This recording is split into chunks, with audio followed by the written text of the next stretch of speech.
Hey, how the hell is it going? It's Rich. Welcome back to the studio. Today I'm going to be inking this piece. You can check out my other most recent video. I penciled it and now I'm inking it. It's kind of a part 2. And today I'm going to be talking about breaking into comics in 2021. What does that mean? The comics industry's changed so much. How do you know when you've made it? Because it's all kind of screwed up right now. So if you're interested in penciling, inking, comic books, anime videos, about making the art process, go ahead and subscribe, ring the bell for notifications, or interested in any of the topics that I talk about, go ahead and hit that like button. I really appreciate it. It's still a small channel. Really helps the algorithm. Thank you. Alright, so I'm going to tell you right here, right up front, breaking into comics in 2021 is weird. And it's not going to be what you think, and here's what you need. You need a following. You need a strong social media presence, because that's the only way you're going to be recognized or sell anything. Okay? Now, the sad thing, and I'm going to tell you right now, right up front, this pisses me off, but it is what it is, and you got to adapt and overcome. Your social media metrics, your numbers, your followers, your subscribers, totally going to judge who you work with, if you work with anybody, and how much you're selling. That just is what it is, right up front. It's sad, but now if you're an artist on a comic book, you have to do everything you have to do, all the art chores and responsibilities, unless for some reason you're really, really good at one thing and you refuse to do anything else, and you have people that want to work with you. Like if Jim Lee suddenly said, no, I'm not doing Justice League, I'm stepping away from DC, I'm going to create my own comic and put it on Webtoons, then people would want to work with him. You wouldn't have any trouble finding it, but we're not Jim Lee. You and I are not Jim Lee. Nobody's Jim Lee except for Jim Lee, just so you know. There's only one Jim Lee. You and I have to be able to do all the art chores, and we have to do it to a certain level of competency.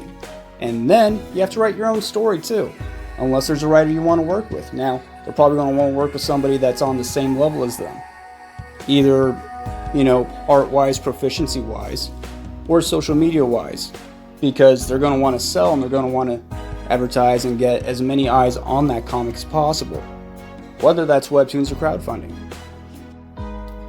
And for a third category of things that you're going to have to look at if you're breaking in is your politics. Everything's become political. Are you left? Are you right? Did you vote for Trump? Did you not? Are you Comicsgate? Or are you SJW? All these things are going to determine who you work with, what companies you work for, and what kind of projects and fan base you align with and have. Even apolitical artists are coming out and having to choose sides.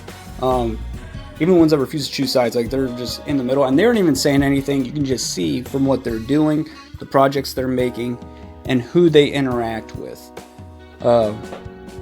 Kenneth Rockefeller recently was on John Malin's channel promoting his comic and John Malin's comic.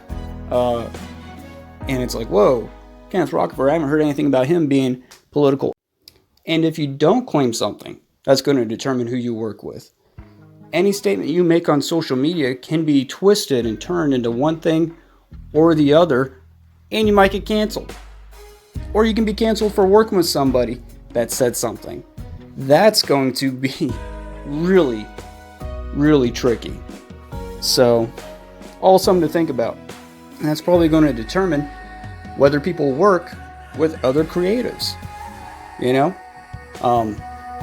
Like somebody might say, I don't want to work with other people because I don't want to risk being canceled for something that somebody else said 10 years ago. Stupid. Let me just start off by hitting you in the face and tell you right now that the industry is broken. It's broken. DC's kind of collapsing. It's being sold off to someone else. I don't even know what the hell's going on with that thing anymore. I haven't heard about it in the last couple of days. But I'm not too concerned about it. I didn't read DC anyway. It all kind of sucked. So what does breaking into comics mean? It's such a different industry. God. Alright, you got crowdfunding, you got Webtoons. That's really it. That's going to be the future of comics. I think we all kind of know it.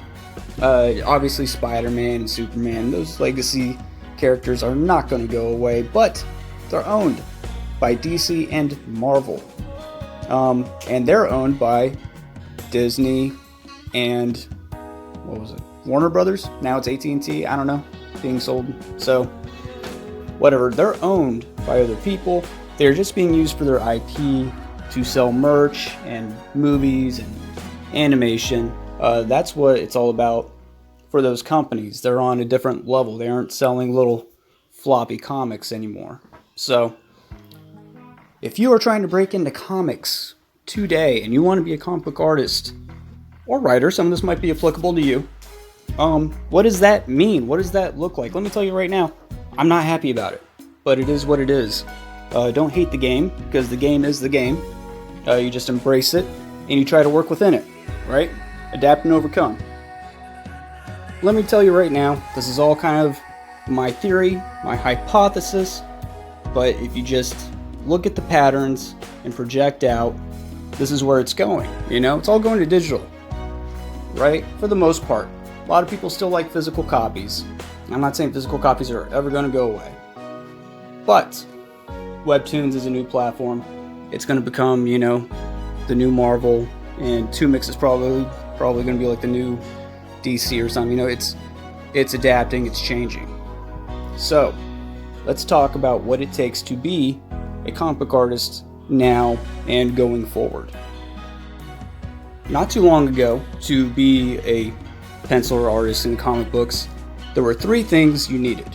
You needed to be fast, you needed to be good, and you needed to be liked. You had to be somebody people wanted to work with. Now, you actually didn't need all 3, you needed 2 out of the 3. And if you think of it like an RPG and you were the character, you needed to be leveled up in speed, quality, and personality. At least 2 out of the 3 needed to be exceptional for you to keep getting hired. Like, you can have a shit personality, but be really fast and really good, and still get work. I'm not real happy about where the industry's going. So, let me just say, I don't want this to come off as like a rant. I'm just kind of spitting my thoughts out there and seeing where they land, see if other people agree with me or not. Tell me in the comments section. I'll take a sip of coffee here.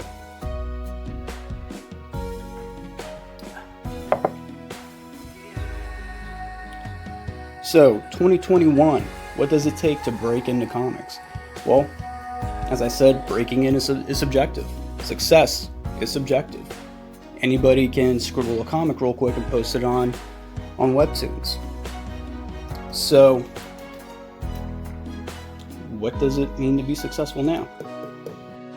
I think you will have creative teams coming together based off of social metrics, solely off of social metrics, to increase their followings and raise big money in crowdfunding.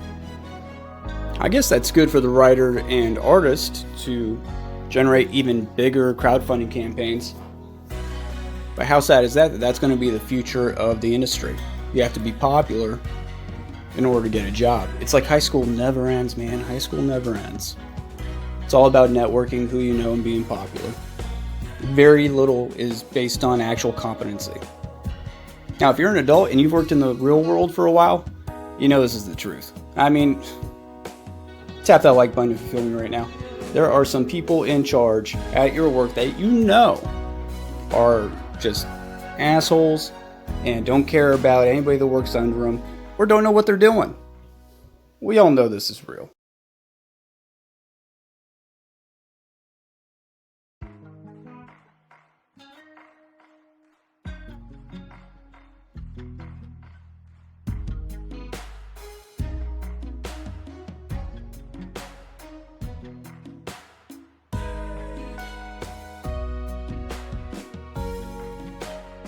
I think the 90s had superior comics, maybe not storytelling, but definitely art. And maybe that makes me an old guy. Maybe I'm an old guy now. I'm like low 30s. But my eyes just started doing this weird twitchy thing, and I think I'm going to be needing readers soon. So, take that with a grain of salt. I might be an old guy. But, I mean, if you look at the old, I guess it is old, 1990s. Look at 1991, Jim Lee's X-Men. Fantastic art, and he's kept doing the same thing. So obviously that art style is still very popular and very desired. But then you have, a lot of newer comics which is doing this weird Cal Arts kind of style, and it's not heroic, it's not particularly super, but they're bringing it in, and it's very strange to me. Not the style, but I get the style, and it has its purpose and its place. I don't think it's in comics, especially not on a Wolverine comic, but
I just think it's kind of a sad spot that the industry's gotten to.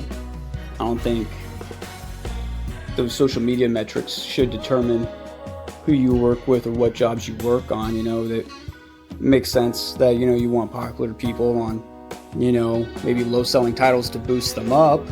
And, you know, if you have a big event, put the most popular artists on and push it even more. Absolutely. From a business perspective, it makes sense.